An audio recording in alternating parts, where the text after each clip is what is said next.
Hey everyone, thanks for stopping by my channel. Certainly appreciate y'all taking time out of your day to pay me a visit. Back on the Mississippi River at Crosse. Just launched out of the Goose Island campground. I'm staying in this campground for a few days. 10 out of 10 for scenery for the campground. Very solid 1 out of 10 for spacing. I have never really seen campgrounds this tightly packed. Really has like no privacy. But anyway, I've never been on this slough of the Mississippi, so we're going to go see what we can find tonight. Just wanted to show you all real quick what I meant by a crowded campground here. Every campground that I normally stay at is secluded wooded lots. This one is just kind of an open grassy field, which, mind you, is very comfortable when you're sleeping at night for somebody that doesn't use an air mattress. But just very much on top of each other. One of the nice things here for these waterfront sites, though, is you are allowed to beach your boat. And I tried this here. Unfortunately, I should have scoped it out a little bit more. I am completely grounded here before actually even reaching the shoreline. So I had to grab my power pole spike to try to push myself off of here, and I kind of gave up that idea of beaching my boat at my campsite. So anyway, campground, Goose Island campground, very nice scenery. If you don't mind crowds, definitely recommend it. Also wanted to say real quick that unfortunately my chest GoPro was still having issues, so I don't have any footage of a chest. It's all either console mounted or this rear camera angle, so hope y'all don't mind.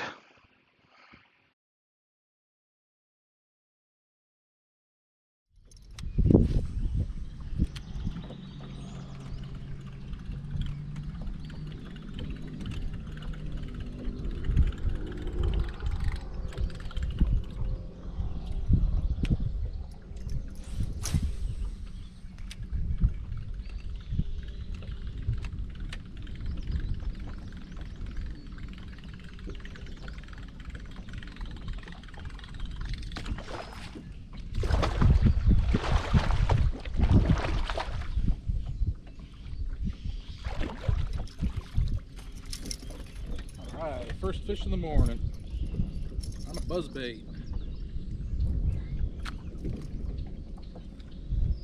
Got it right off this tree. Excellent.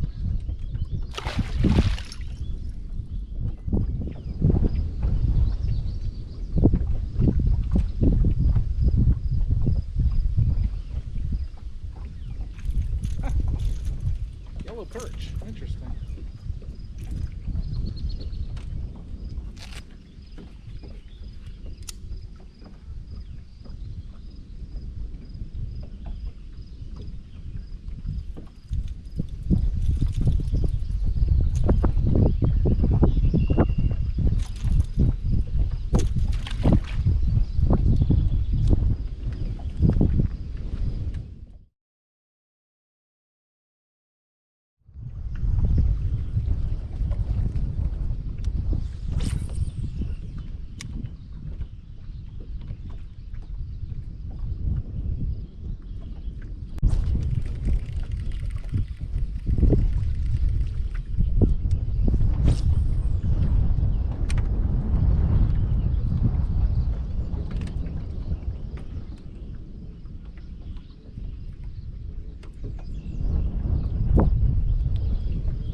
Decent fish, but man, look at this guy's jaw. He's all sorts of messed up. That ain't from me. He must have been caught before.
Not as nice as I was thinking, but man.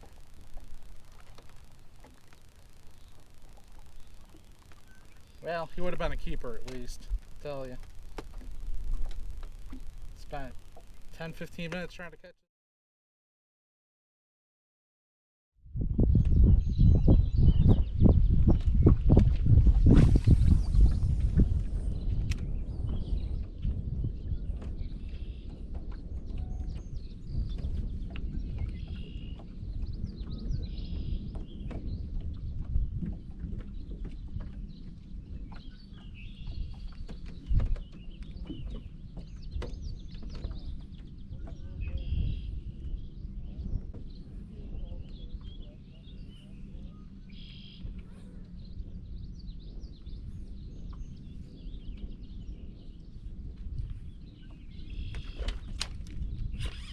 One.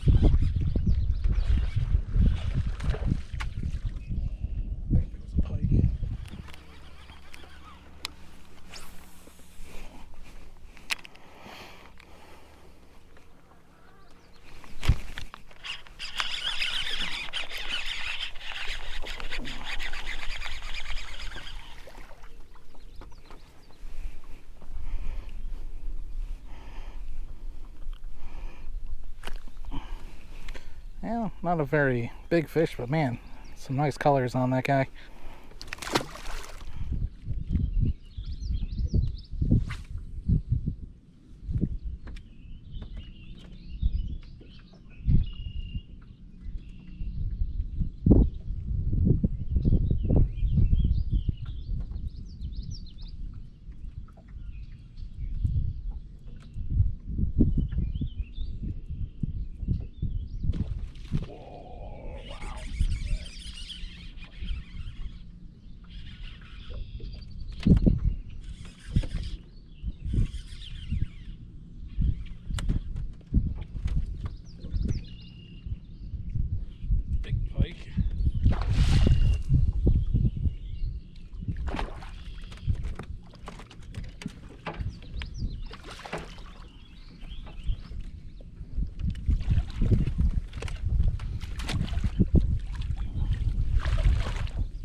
Yeah, I don't know, maybe low 20s. Still got my frog, so that's the important thing.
decent sized guy.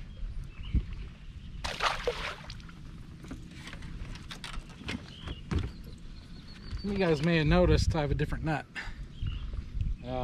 Shout out to the Cabela's in Hoffman Estates.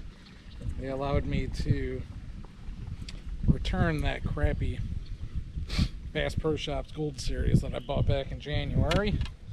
So I bought this for Bill one instead. No complaints about this guy so far.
Well, I was going to try to get a weight on that guy, but he got out.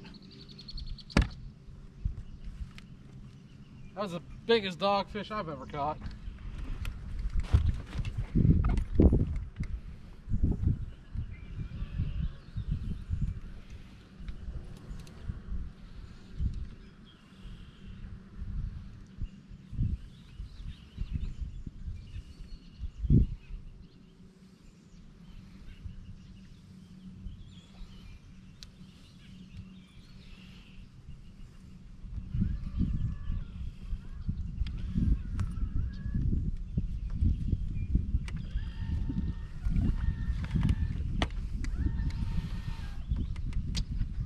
Well, I don't know if you guys can see that, but that is why I typically lose my frogs to dogfish. That's 65-pound braid, and it's all sorts of gnarled. Anyway, black and blue booyah pad crasher.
of dogfish.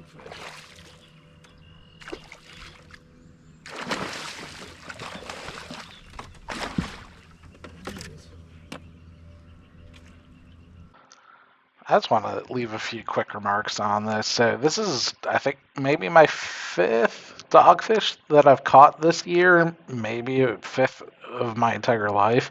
I'm used to handling toothy fish, northern, musky. There's something different about these dogfish, bowfin.